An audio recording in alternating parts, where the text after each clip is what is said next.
Assalamualaikum warahmatullahi wabarakatuh. Halo guys. Di video kali ini kita akan membongkar ketiga impact wrench DCF 922 yang low torsi, kemudian yang menengahnya ya, yang torsi menengah DCF 892, kemudian kakaknya DCF 899. Kemarin kita sudah menjawab ya semua pertanyaan-pertanyaan yang sering muncul ke WA saya. Ya kira-kira seperti itulah untuk penggunaan impact wrench, sehingga torsinya itu menjadi maksimal karena penggunaan kunci shock impact dan penekanan trigger minimal di 5 detik. Kita akan melihat, akan pretelin semuanya, sehingga kayak apa sih untuk brushless motor pada ketiga masing-masing impact wrench ini, kemudian bagaimana gearboxnya ya, planetary gearnya, anvilnya modelnya seperti apa, berat, untuk hammernya bagaimana, nanti kita akan lihat. Oke guys, kita akan langsung untuk membongkar ketiga impact wrench produk dari DeWalt ini.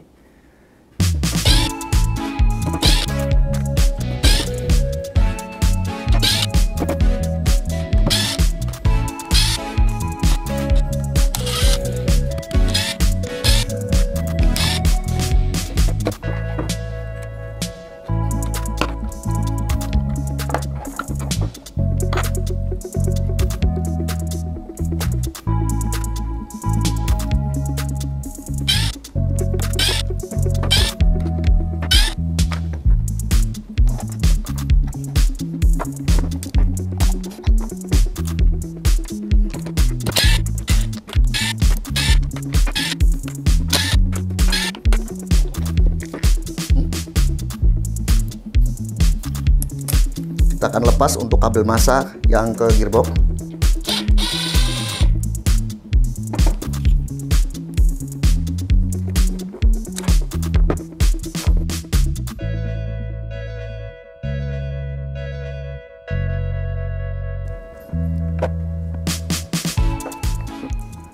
Oke guys, ini udah saya buka. Ini kita mulai lihat ya. Ini yang sisi kanan ini 922, yang tengah adalah 892, kemudian yang sisi kiri saya ini adalah yang paling besar ya, DCF 899. Pertama masalah casing ya, kalau casing produk DeWalt ini Anda bisa lihat sendiri ya, luar binasa, sangat solid, ya, tebal dan ya rapi gitu ya. Untuk tulang-tulangnya ini sangat bagus, halus, gripnya juga rapi ya, nggak komplain lah. Untuk yang 922 termasuk 899, ini yang 899 Anda bisa lihat sendiri. Ya, sangat rapi. Ini loh guys ya, tulang-tulangnya ini terlihat tebal dan solid.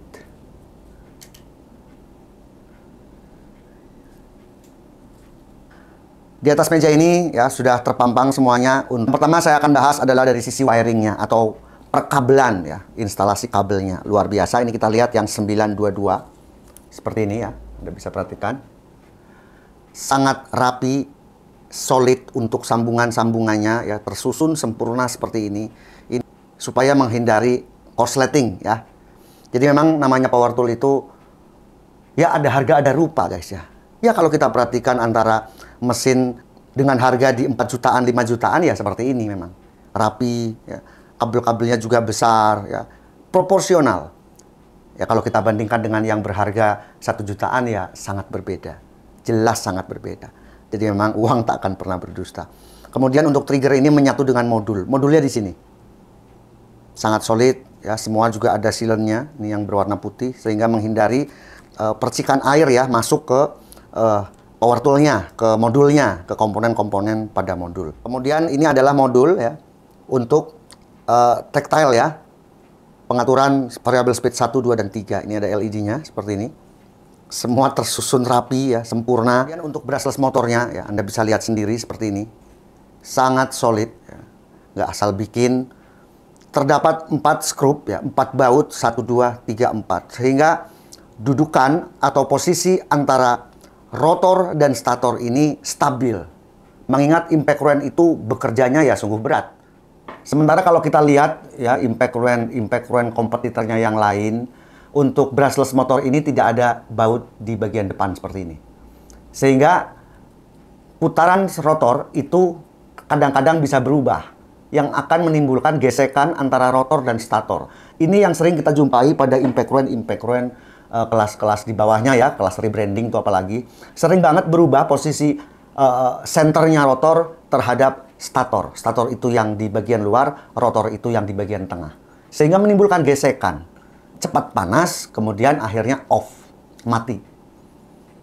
Karena ada gesekan tadi. Kadang-kadang user kalau yang tidak tahu dipaksa aja terus, yang akhirnya nyerangnya ke modul. Tetapi DeWalt ini memang mempunyai keistimewaan untuk brushless motornya itu sangat solid ya. Untuk brushless motornya menjadi satu kesatuan ya, antara rotor dan stator. Jadi ini bisa kita putar. Hal yang sama juga diaplikasikan model motor seperti ini pada produk-produk Stanley. Stanley Fatmac untuk yang impact ring-nya juga mirip seperti ini, seperti kakaknya DeWalt ya, bahwa untuk motornya ini terdapat 4 buah skrup. Sehingga kalau unit ini misalnya terjatuh, posisi rotor dan stator ini tidak berubah. Namanya alat pertukangan, ya, alat teknik di lapangan, kadang jatuh, ya, kadang kemasukan air. Nah, ini DeWalt sudah mengantisipasi ya dengan pemberian sealant, ya, kemudian wiringnya juga rapi, panjangnya wiring juga diukur secara proporsional sehingga tidak ada kabel berlebih gitu. Nggak ada kabel yang perlu kita tekuk-tekuk gitu. Ya Anda kalau yang biasa bongkar power tool, yang suka bongkar-bongkar sendiri, pasti tahulah ya, bisa bedakan antara power tool kelas premium dengan power tool yang kelas di bawahnya. Hal yang sama juga dapat kita temui di yang adiknya nih, DCF 922 ya. Ini untuk kabelnya, wiringnya juga rapi seperti ini. Ini ada sealantnya ya. Kemudian untuk trigger dan modul juga jadi satu, sama ya. Pengaturan tactile ya untuk ini. Variable speed 1, 2 dan mode screw ini juga di satu bagian bawah ini ya, jadi satu ya. Ini untuk motornya, ini LED yang 3 titik.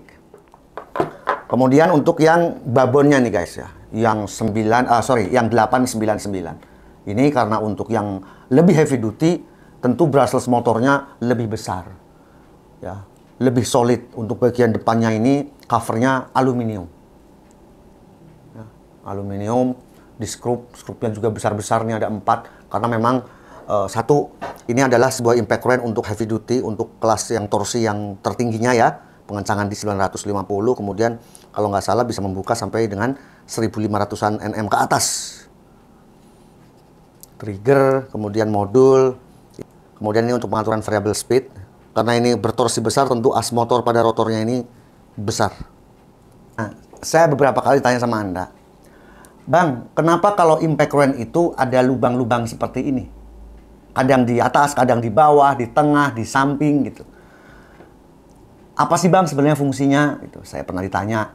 Kalau untuk produk-produk rebranding, biasanya pengeboran-pengeboran seperti ini dilakukan pada rotor. Jadi, teman-teman suka tanya gini, Bang, kok saya baru beli impact ring, kemudian saya bongkar karena saya penasaran pengen lihat dalamnya. Kok banyak lubang-lubang sih, kayak habis dibor-bor, jangan-jangan ini impact ring yang saya beli second gitu. Bukan guys ya, bukan second. Ini untuk penyeimbang. Ya, jadi dikurangin bobotnya supaya putaran dari motor itu lebih stabil. Jadi dikurangin di sini. Ya kalau ban mobil itu dibalancing gitu guys ya, dibalance. Kalau balancing pada mobil kan ditambah timah, ditempel-tempel tuh. Nah, kalau pada impact ring bukan ditambah tapi dikurangin lewat pengeboran-pengeboran. Ya kalau ini DCF 899 ini pada sisi belakangnya. Jadi ini kipas ya, ini kipasnya fan, pendingin dari brushless motor. Sekaligus di belakang ini ada plat besi sebagai penyeimbang, ya, penyeimbang putaran. Karena memang tenaga yang dihasilkan dari brushless motor ini besar. Kita lihat perbedaannya untuk diameter asnya pada 899. 899 mempunyai diameter as rotor itu di 10 mili atau 1 cm. Luar biasa gede banget guys ya. 1 cm untuk asnya, as ulirnya. Kemudian as pada 892 yang tipe tengah, kita ukur di 7,2 mili. Kemudian yang paling kecil ya, si bungsu ini mempunyai diameter di 5,9 mili. Jadi sesuai porsinya ya, sesuai porsinya. Untuk yang tenaga rendah ya tentu mempunyai as yang lebih kecil daripada yang mempunyai torsi yang besar. Semua sudah didesain sedemikian rupa agar power tools ini mempunyai durability yang baik. Kemudian untuk diameter dari kawatnya DCF 922 adalah 0,6 mili. Ini diameter kawatnya.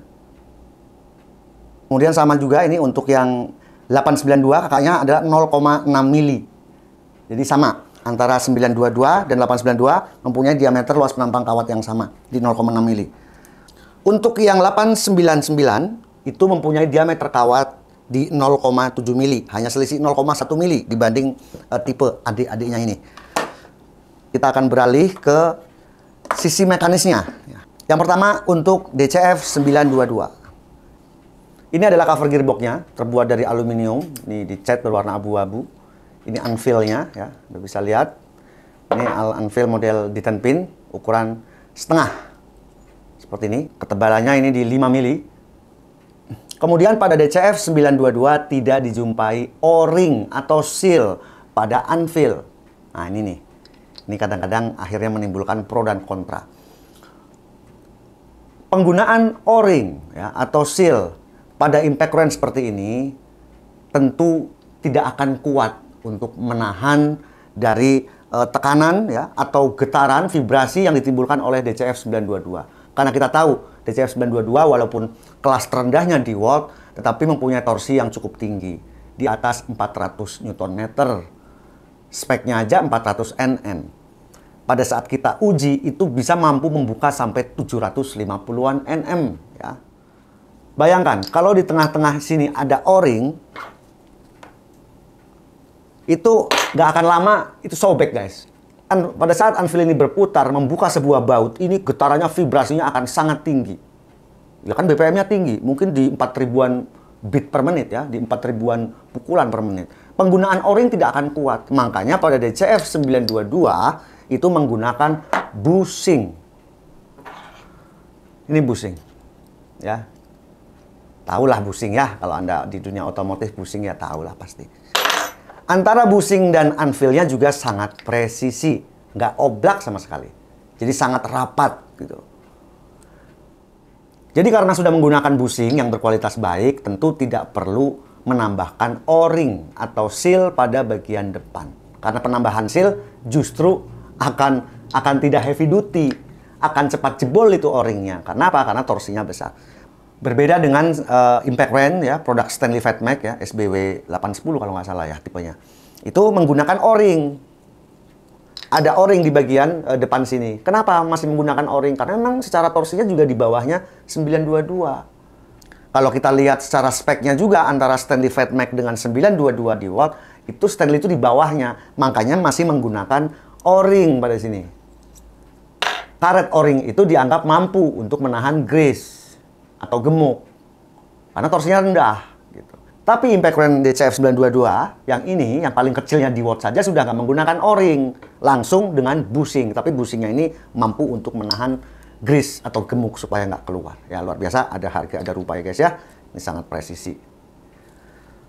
Kemudian ini adalah planetary gear dan hammernya ya, untuk pairnya seperti ini, sebesar ini kira-kira.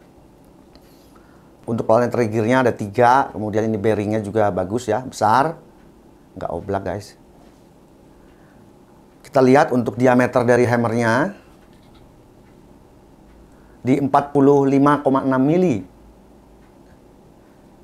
Kemudian ketebalan dari sisi luarnya di 25,7. Ya. Ini juga salah satu model hammer dengan tingkat ketahanan yang baik ya. Jadi kalau Anda pernah membongkar yang versi-versi impact range murah, ya untuk bibir ininya tidak ada, polos. Dia hanya jendolan aja di kiri dan kanan. Ini kan masuk seperti ini. Itu sering patah ya kalau kita terus siksa ya. Itu sering patah untuk kalau nggak anvilnya ya tonjolan yang di sini. Kiri kanan ini untuk yang power tool berharga murah. Tapi untuk 922 ini, untuk sekeliling dari hammernya ini juga saling mengait ya, saling mengait. Ini juga berbeda. Yang biasanya kita temui ada juga beberapa impact range yang mendang-mending itu modelnya seperti ini hammernya, tetapi untuk torsi-torsi yang besar. Yang di atas 1000 itu model hammernya seperti ini. Keliling dia, ada bibirnya keliling seperti ini. Sehingga ini untuk posisinya memperkuat posisi dari tonjolan hammernya. Nah ini sekalian saya menjawab pertanyaan yang kemarin. Kenapa sih Bang saya baru beli impact wrench, anvil-nya kok oblak seperti ini? Apakah rusak? Kemudian ada spelling depan belakang seperti ini. Apakah rusak? Enggak rusak. Memang cara kerjanya seperti itu. Karena justru tenaganya itu didapat dari spellingnya ini. Kalau nggak spelling, kalau ini rigid ya, tentu nggak ada efek pukulan. Ya, jadi ini saya sambil menjawab pertanyaan yang kemarin ya. Nah ini cara kerja impact seperti ini. Mukul, makanya suaranya kencang. Suara apa? Suara hammer memukul anvil. Jadi memang harus ada spellingnya. Baik itu kiri kanan maupun maju mundur. Karena kalau terlalu mepet seperti ini, nggak ada spelling depan belakang, ya tentunya akan cepat panas dan tidak akan menghasilkan tenaga yang besar. Ya, jadi perlu spelling supaya gerakannya lebih dinamis. Salut untuk 922 dengan torsi di 400 sampai dengan 700 Nm, tetapi mempunyai model hammer yang seperti ini. Ya, ini nih penguatnya ini kiri kanan ini, yang keliling ini seperti lingkaran ini sebagai penguat dari tonjolan pada hammer agar hammer ini lebih durable. Ya.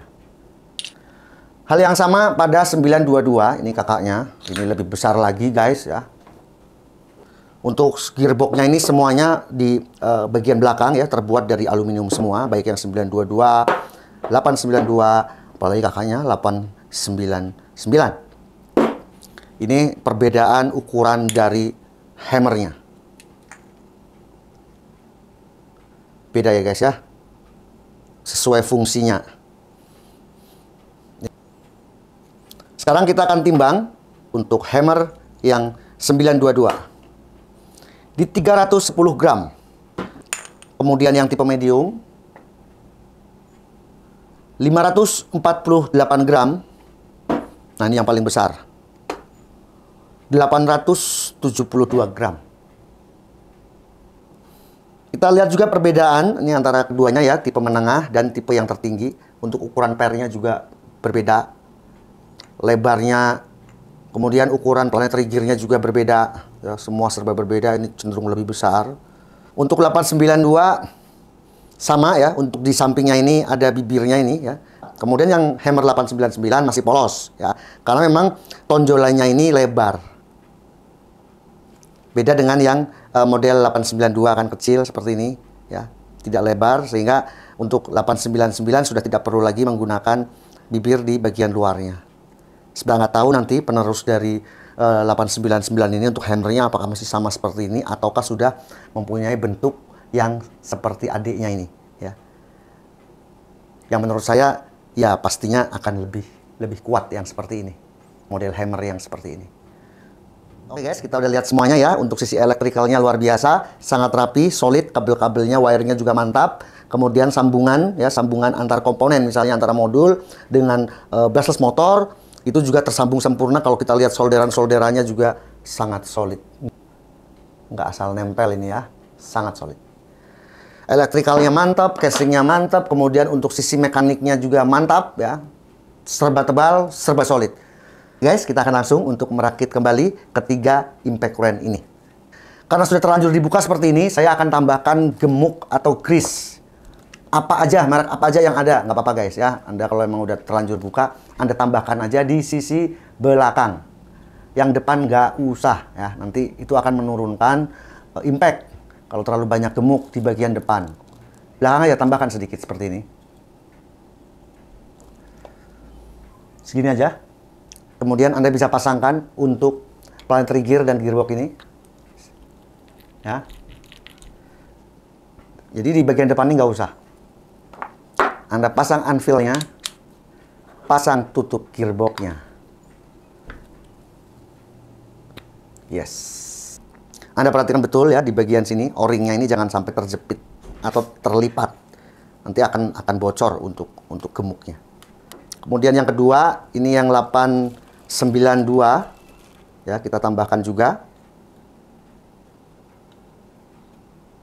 Susah banget pakai stick. Udah pakai tangan aja. Biar maknyus. Seperti ini.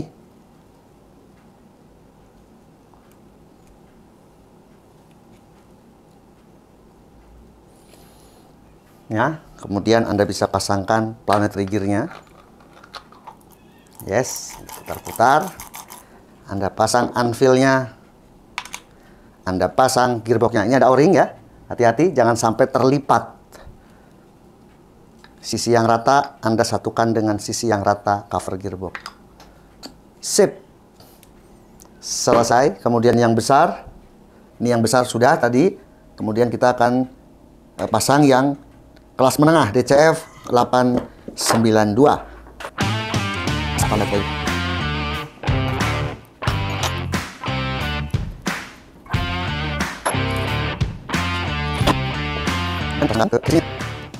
Jadi pemasangan untuk yang Dynamo brushless model built-in, model satu set seperti ini enak guys ya. Kita nggak usah lagi untuk menyamakan misalnya dudukan antara rotor dan stator, karena memang sudah merupakan satu kesatuan antara rotor dan stator. Kita nggak usah lagi pikirin kira-kira bakal bergesekan nggak ya untuk rotor dan statornya gitu. Nah ini enggak. Milwaukee sendiri untuk motor brushless-nya tidak seperti ini. Milwaukee itu masih model yang biasa ya. Jadi antara rotor sama stator itu berdiri sendiri-sendiri. Tetapi ya karena itu juga salah satu produk premium sehingga memang mempunyai durability yang baik. Sementara pada produk-produk rebranding, produk-produk yang berharga murah, itu antara rotor dan stator itu tidak ada baut ya, tidak ada baut. Sehingga itu rentan sekali macet. Macet pada saat antara rotor dan stator bersinggungan. Biasanya ada bau gosong atau putarannya menjadi berat.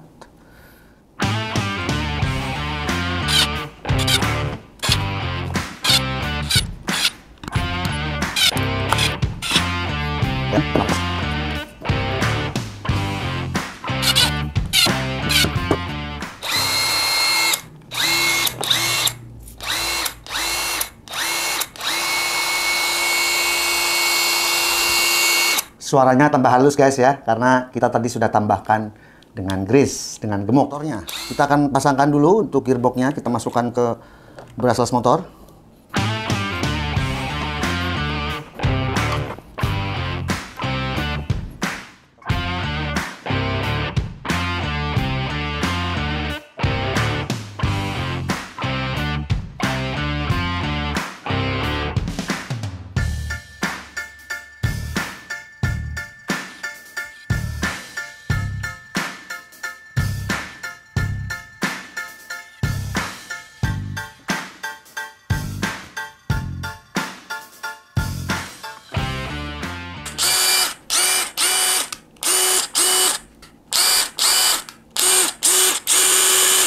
Oke guys, tadi kita sudah membongkar ketiga impact current produk dari DeWalt ini. Kita udah bisa melihat ya, tadi satu-satu kita sudah timbang hammernya. Memang dari masing-masing impact current ini punya karakter yang berbeda.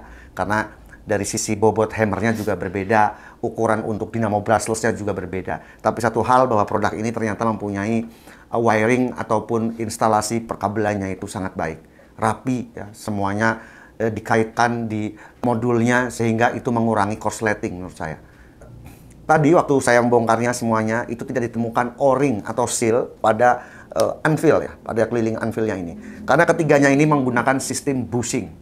Penggunaan sistem bushing itu tentu dipilih oleh DeWalt karena memang durability-nya lebih tinggi jika dibandingkan dengan penggunaan O-ring ya pada sisi depan ini. Kita tahu bahwa untuk yang low torsi saja, untuk yang torsi paling rendah ini bisa membuka baut sampai dengan 700 Nm. Itu kalau ada O-ring di bagian anvilnya ini itu nggak akan lama guys ya, karena akan lebih panas ya dengan putaran yang tinggi, kemudian torsi yang besar, tentunya temperaturnya akan lebih tinggi. Kemudian O-ring atau karet tidak akan mampu untuk menahan getaran dari anvil karena anvil ini kan memutar kunci shock, sementara kunci shocknya itu mengimpact gitu ya, menghentak ke mur atau baut, sehingga penggunaan O-ring ini memang tidak tepat untuk power tool yang bertorsinya besar. Beda halnya waktu saya membongkar Stanley Fatmac SBW 910 ini. Di bagian depan ini ada O-ringnya. Karena memang kita tahu bahwa untuk Stanley Fatmac ini mempunyai torsi yang lebih rendah jika dibandingkan dengan DCF 922 sekalipun. Ya. Padahal untuk DCF 922 udah torsi yang paling rendah di jajaran DeWalt, tetapi untuk Stanley Fatmac ini di bawahnya. Hasil pengujian Stanley Fatmac yang saya lakukan hanya bisa membuka sampai dengan 400 Nm. Jadi sesuai speknya ini pada saat saya membuka ini. Ya, kalau nggak salah ini torsi di spesifikasinya itu pengencangan di 200 sekian Newton meter, kemudian untuk torsi pembuka di 400. Dan betul pada saat saya menguji impact run ini memang di angka 400-an Newton meter. Di atas itu waktu saya tambah ke 425 atau 450 sudah nggak mampu untuk membukanya. Jadi memang penggunaan part ini untuk o-ring ini sangat tepat ya pada Stanley, pada DeWalt, bahwa untuk Stanley Fatmac masih menggunakan o-ring di bagian depan. Kemudian untuk kakaknya, ya, jajaran di atasnya, DeWalt tidak menggunakan o-ring satupun untuk di bagian depan. Tapi tentunya DeWalt sudah mendesain sedemikian rupa sehingga grease yang ada pada gearbox itu tidak keluar ya, tidak keluar ke anvil, sekalian anvil. Kalau hanya minyak-minyak sedikit ya, minyak-minyak ya, agak-agak licin di sini, agak-agak kotor, wajar ya, wajar. Namanya ini adalah sebuah alat pertukangan, alat teknik ya, tentu nggak akan bersih. Kalau kita lihat seperti gerinda, seperti circular saw, Anda perhatikan itu untuk di arbornya pasti juga ada yang seperti minyak licin-licin seperti itu. Karena itu juga hanya menggunakan bushing. Karena putarannya tinggi, ya seperti misalnya circular saw, itu kan putarannya sangat tinggi, mungkin di 4.000 atau 5.000 RPM. Ya kalau kita gunakan o-ring di situ, pasti nggak akan lama, nggak akan tahan lama. Ya, nggak akan tahan lama, itu nanti akan terlipat ataupun akan cepat getas dari karet o-ringnya sehingga malahan bocor. Nah, di DeWalt ini tidak menggunakan o-ring. Oke guys, demikian video bongkar 3 impact run dari DeWalt ini. Semoga bermanfaat. Jangan lupa subscribe, like, share, dan komen agar channel ini berkembang. Terima kasih sudah menonton. Assalamualaikum warahmatullahi wabarakatuh.